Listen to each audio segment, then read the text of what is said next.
I'm Deb Shoemaker, and I'm an art therapist with Integrated Therapy Associates. And now I'm going to present to you some basic techniques and how art therapy can be used with people who have brain injuries. It again depends on the individual and the severity of the brain injury. One particular client that I had worked with for about 2 years suffered from a traumatic brain injury. One of the areas of his brain that were affected were his being able to identify feelings and communicating. Although he was verbal, but wasn't able to articulate. So we would use art therapy sessions to do an art journal together.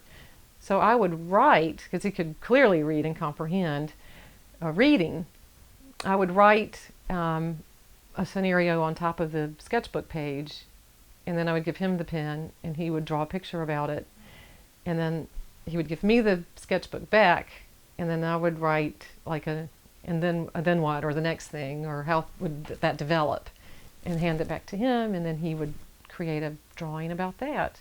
There's another technique I have used with people who have traumatic brain injuries or acquired brain injuries, where we're using art as therapy. So that's a different thing than like art as psychotherapy. So art as therapy, we're actually using more goals like an occupational therapist might use, how to grip the marker using your fine motor skills or your gross motor skills.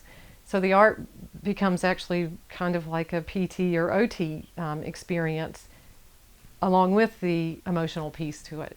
So I may have adaptive equipment for the person if maybe they don't have their fine motor skills anymore because of the brain injury, or they're working to regain those. And that was some basic information about how art therapy can be used with people who have brain injuries.